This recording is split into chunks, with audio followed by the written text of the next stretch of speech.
He hit me in the face once, and then I just lost my... Like, I really don't like hurting people. He was gonna hurt me if I didn't stop him. Apparently he was like kicking him and like all of this like extra. Do you think that's a little extreme? It's not a little extreme, it's a lot extreme. You're about to lock me up.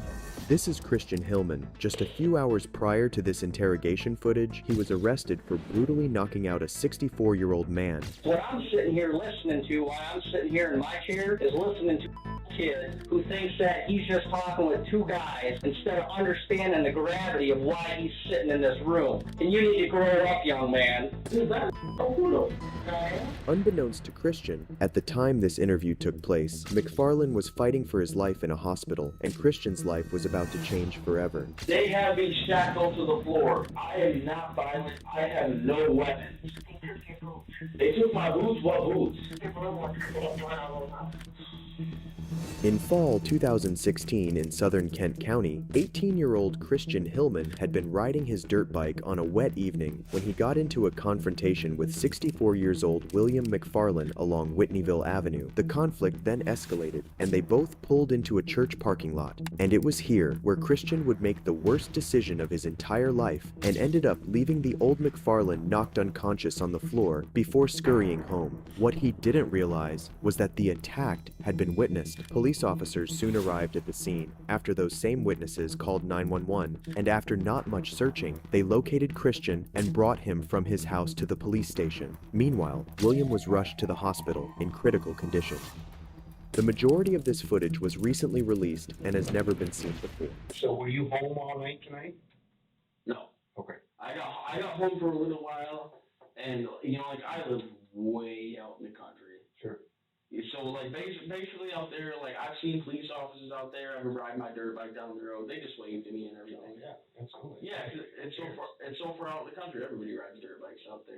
It's chilling to hear Christian's casual tone, as if he's just chatting with friends, not facing serious charges. An 18-year-old should be nervous, but he's bragging about his dirt bike, oblivious to the life he's shattered. William McFarland, 64, was just trying to get home that night. How does someone so young become so detached? This sets the stage for a tragedy fueled by reckless choices and a failure to grasp consequences. Back to the interrogation. What do you mean you stop and ask? Like you talk to him, or you're just kind of giving emotions? Yeah, I was like, what do you do? He was trying, like, he wouldn't go by me. He just kept riding my ass.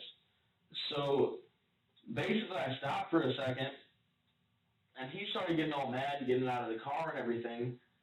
And I was like, I don't want trouble and anything. And he put his hands around my neck.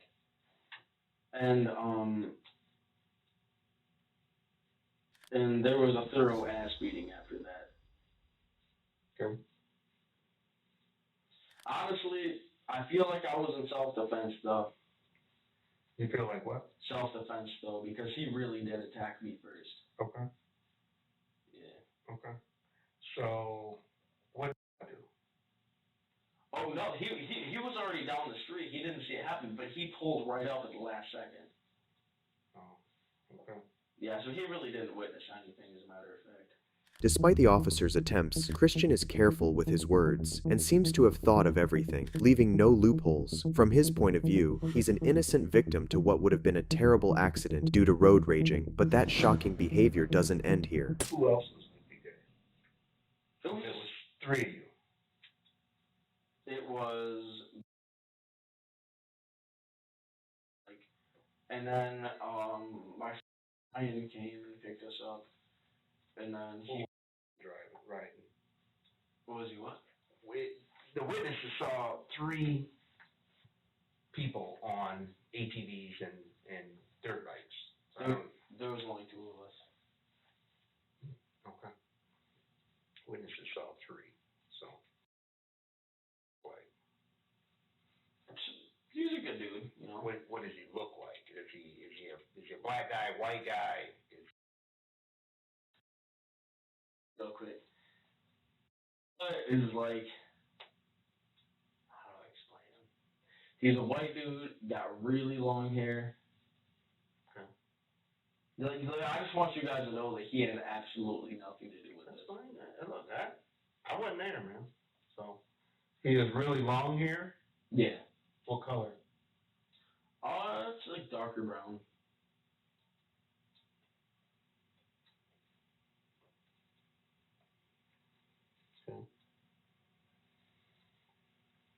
Is he taller than you, shorter?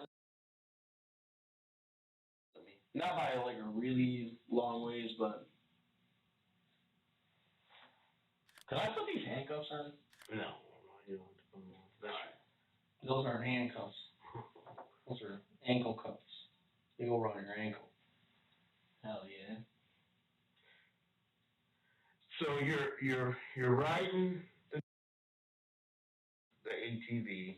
This truck pulls up behind you, and it's just kind of following. Yeah, like he turned his brights on. He tried to run me off the road. Like it's a small dirt bike. He pulled up the side and he started pushing me off to the side of the road. Like I almost crashed a couple times, and that's when I was starting to get irritated because I mean that's just disrespectful. Mm-hmm. Like I had lights, Mm-hmm. and he clearly could see that I had lights, but like I don't know what he was so. Was it already dark at this point? Yes. It was dark out. Yeah. And he basically what happened is I asked him like, why are you following me? Like why you? Cause I pulled over into a church parking lot to let him go by, and he stopped. And then I honestly think he was intoxicated. Mm-hmm. Because he got out and he was slurring his words and everything. According to Christian, he was acting in self-defense, and he shouldn't be punished for it. But what he doesn't know is that police are searching his house at the time of this interview, and steel-toed boots of his were found covered in blood, which tells us that what It wasn't happened. just like a play thing. He was trying to strangle me. And then what did you do? Well, like I used to be an ex-heavyweight boxer. So he hit me in the face once, and then I just lost my. Okay. Like I don't know. Like, I really feel bad about it. Like I really don't like resorting to violence. Like I hate violence, man. But I just lost my temper. Well, what did you do? I mean, you lost your temper. Did you yell at him? Did you spit on him? I don't know what that means. I wasn't there. So you lost your temper. What did you do? Explain the beatdown. What was the beatdown? Well, basically, he tried to pick me up. He was like, "Oh, you," and I could guarantee you he was intoxicated. Okay. And he got out of the car and he was like, what are you gonna do? Tried to put his hands on my neck and everything, grab my neck. So I got him off me, and I hit him in the face a few times. He started to like stumble down. With what? With what? What'd you hit him with? My hands. Okay. And then basically after that, I kept hitting him, and I was telling him to please stay down before I have to hurt you more. Like, so I really don't like hurting people, but he was gonna hurt me if I didn't stop it. Okay. So I just had to completely make sure like he was immobilized. He couldn't hurt me. He couldn't hurt my friends. Your friends. Who's your friends? Just if one of my boys would have pulled up, like I don't want him freaking out at him either. Like I caused the situation. I take like full responsibility for my actions. Mm-hmm. So all you did was punch him, and when he was on the ground, you kept punching him. Yeah. That's all? Were you punching him in the face, in the foot, in the arm? I don't. Where was you hitting him? Well, I kind of lost control for a second, to be honest with you, officer. Okay. But like I think, see, So then it sounds like you gave him a beatdown, is the way you described it, right? yeah. And then how did it end? What happened at the end? Well, he was just laying there. Because I really knocked him out cold because I didn't want him to get back up. Christian's words, I kept hitting him, hit like a punch to the gut. He claims self-defense, but the brutality described goes far beyond protection. William was down, defenseless, yet Christian didn't stop. It's hard not to blur this moment. We must face the raw truth of his actions. What drives someone to such violence over a road dispute? This isn't just a fight, it's a life destroyed. The blood on his boots tells a story he can't escape. And stuff like that, and I'm like, Christian, are you still driving? Like, stop, like, answer your phone. And he's like, this dude's unconscious. I was like, what? This dude's unconscious. So I'm like, what? So I pull up some more, and I see this, like, truck with its, hazards going off. I'm like, what the f-? So I pull up. So let me ask you this. So you're on the phone with Christian as this is going on? Yeah. Okay, so you call him, he answers, he says his dude's unconscious. And I was like, what? And then I hung up and I put it in my pocket, pulled up to see where he was, because then it was just like a bunch of like muffling. It sounded like he was going like this. The friend, as he tells us, is in for quite a shock when he arrives at the scene of the altercation. Sure, he had known Christian to be a troublemaker, but even that has its limits, for the Christian he knew for years was about to become a completely unknown person. So pull up.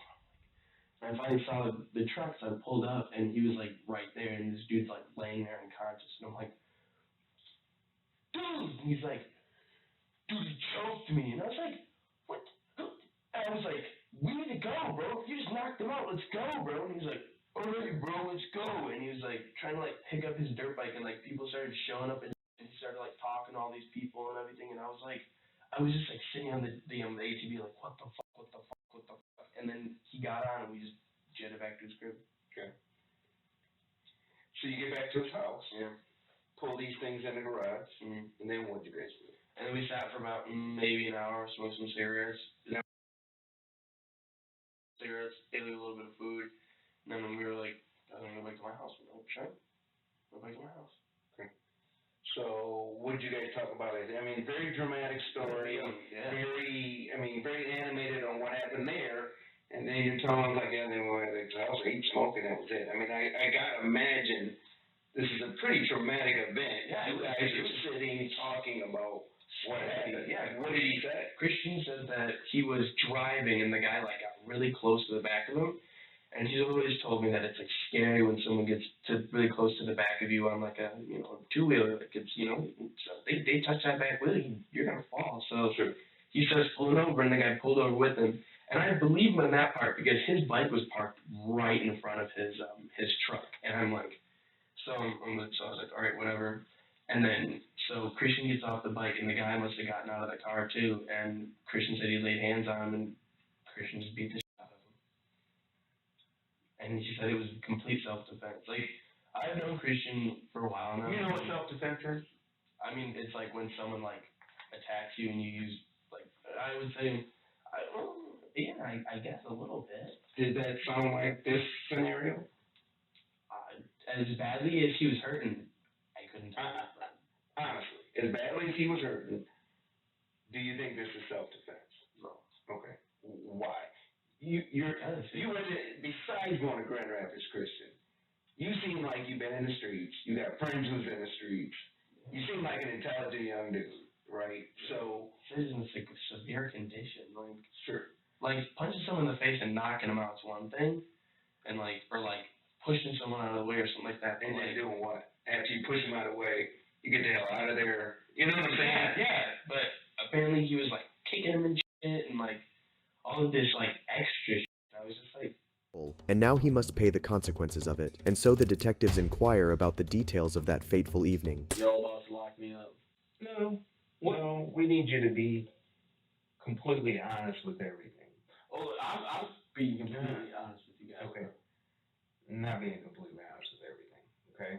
And I don't want to appreciate you're trying to come up with a story that it was self-defense and this guy grabbed me by the neck and I don't have the forms with me, but do you realize there was an event at the church when this whole thing took place? You were so angry you did not realize who was around, who was watching, who was listening. So, what I said earlier, and I know you're concerned, you said, I don't want to go, you got to be honest, okay? And I'm not yelling, screaming, I'm being just giving you straight up. You're being cold, bro. You got to be honest. I've I've done this job way too long to know, one, you're not giving us certain names because I think this might be your boy, you don't want to tell on your boy, blah, blah, blah. We're going to find out. So that's not going to help you out when we find, or if it was another couple guys, I don't know. We'll figure it out. But the thing is, you're not being 100% honest, okay? Because there's two sides to the story, okay? One is yours. 2 and 3 is your buddies, 4 is the victim. So then you kind of look, all right, is the victim story going to match up to your story?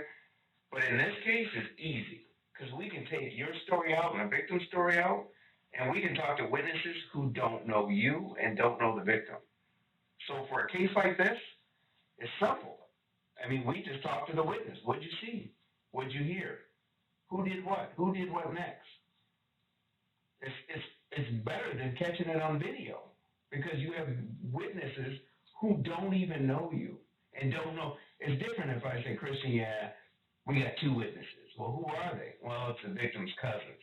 Well, then that doesn't make sense. Of course, they're going to say, you did this. These are church folks just leaving a church, driving off, and witness this whole thing go down. And you guys didn't realize that they're standing watching this thing go down. They watched what you did, what you guys did. They heard what was said and what happened, and that's how we ended up there, is because they were the ones that called 911. No, I understandable. So your story is not even close to what these witnesses, these poor folks, saw. Having those on? No, it's just a new experience. Okay. But I mean, you almost like think it's like cool. Do you think it's cool to be here right now? I mean, no, I don't think it's cool. I don't think it's cool somebody put their hands on my neck too and threaten me. Okay. That's not cool. But here's the other thing I want you to realize, okay? You asked for an attorney, so I'm not asking you any questions. I'm just going to talk for a second. Yeah, go Okay. for it. All right? How old are you? Yeah. Okay? And you walked up in here, and you're talking to my partner, calling him bro. He's over twice your age. You should be calling him sir.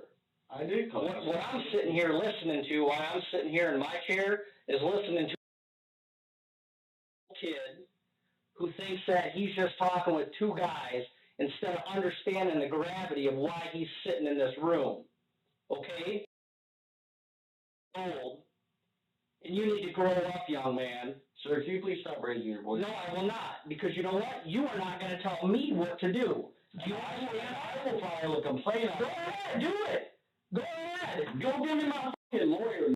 You think this Really? Go do it. You see what I mean?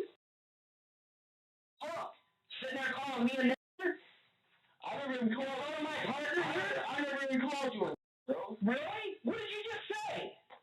That's your problem. That's why you don't understand the gravity of why you're sitting in this chair at 1:30 in the morning. Because you're a kid who thinks he's a tough guy.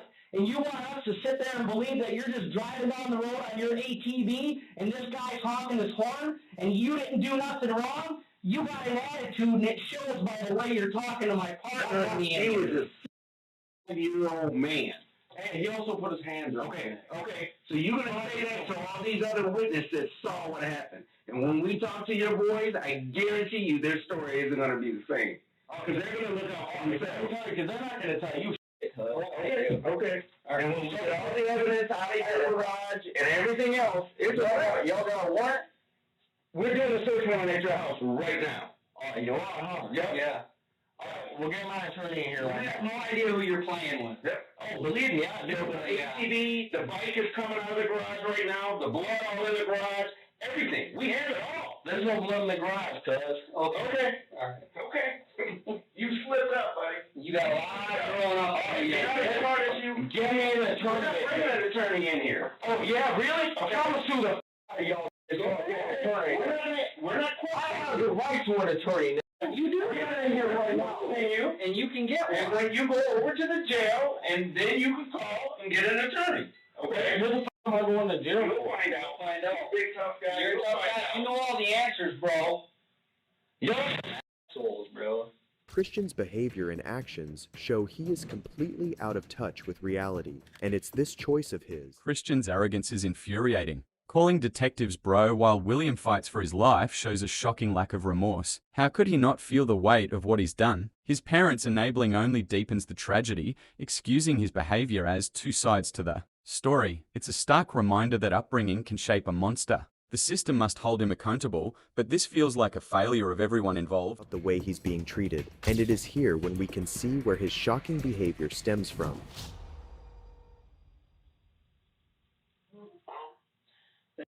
wanna know something that's got me super f***ed up? What? You wanna know something that's got me super f***ed up?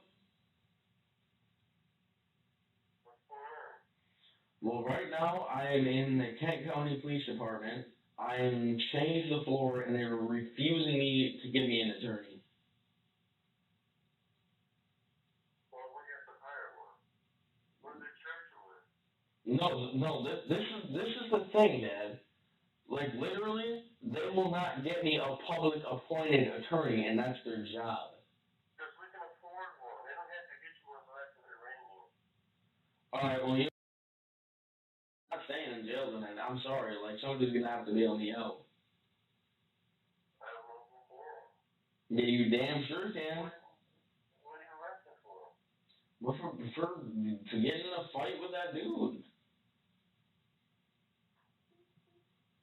I shouldn't even brought my ass down here. They're trying to pull that good cop, bad cop shit. That's hilarious. They think they got that shit all figured out. They took some OGs or something. Christian, you know.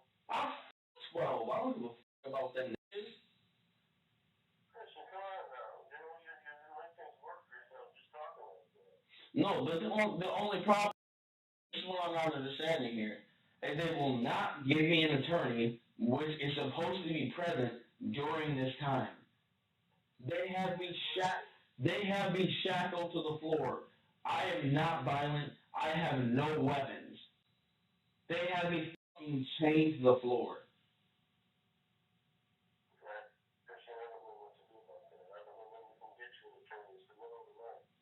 Alright, well, you're gonna have to come putting up with this bullshit. So, like, I'm cussing these cops out. They think they're all really badasses. They're really not. All this induced me to a lot more trouble. No, I got freedom of speech. I can say whatever the f*** I want to those niggas. All right, Christian, you're going to be like that. I can't help you. I can't help you. You're going to just get more trouble.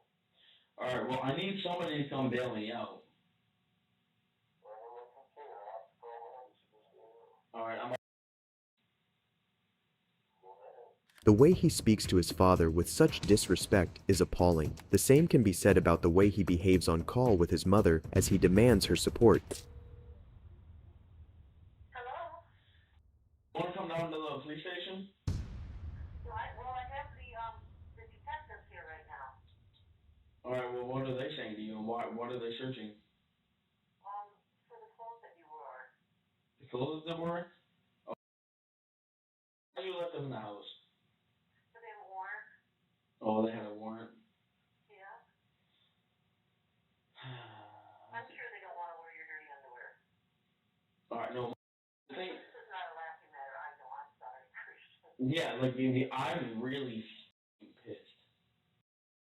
They have me chained to the floor. They chained you to the floor? Yeah, I'm fucking pissed. Why would they chained you to the floor? Yes. So you come down here, like, right now and settle this shit out? So I'm not having it. They refuse to give me an attorney. They will not have a publicly appointed attorney come in here so I can talk with them. And that's my rights. Yeah? And so they're breaking my rights. So basically, I'm coming back and I'm suing them for everything they have.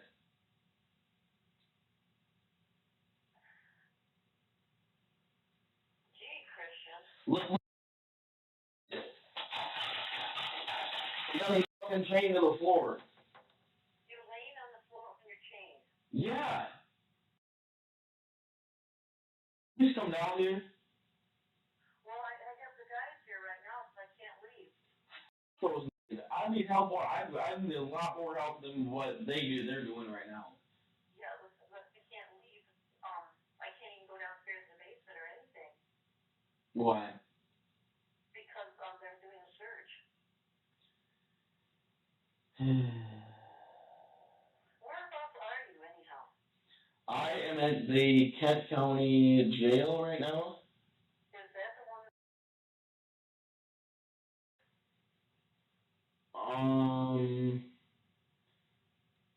Kent County, Like I go knock on the door, but these bitches have me so the chain can't even reach the door to knock on it. oh, Yeah, I just really need you down here. Okay.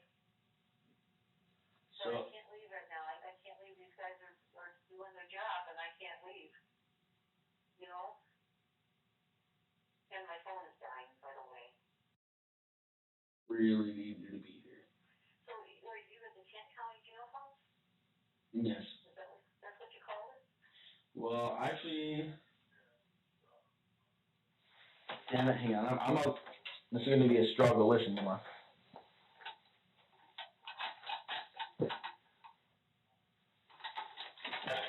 Damn it.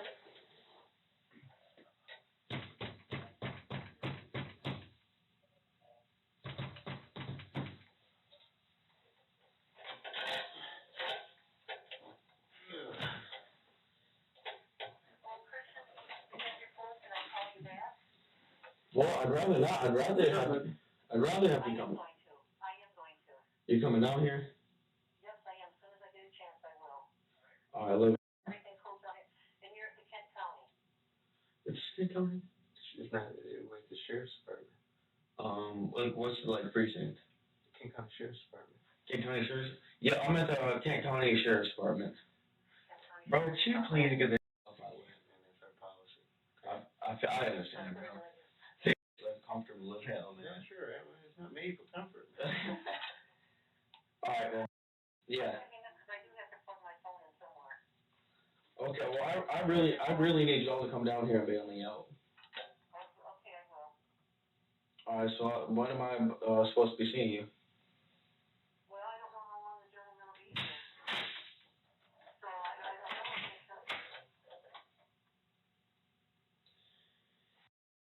My phone's on a low battery right now too, and I'm pretty much.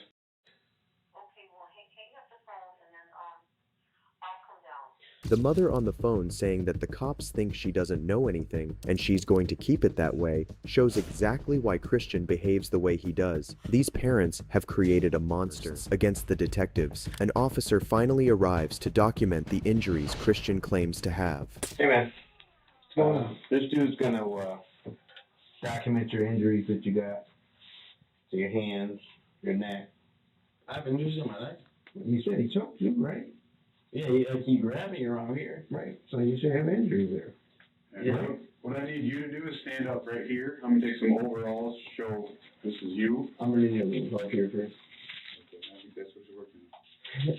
After this interrogation, an investigation ensued where police discovered a few more hints. With the information detectives have and the situation that unfolded, Christian was initially charged with assault with intent to commit great bodily harm, less than murder, which is a 10-year sentence felony. But unfortunately, Williams, a retiree from General Motors, 5 weeks after struggling for his life in a hospital, died because of the beating he had received. In big contradiction to what Christian admitted, William had suffered several fractured ribs, broken facial bones, and a fractured skull. Following his death, Christian's charge was upgraded to second-degree murder. I'm really concerned about Mr. Hillman being free and on his own.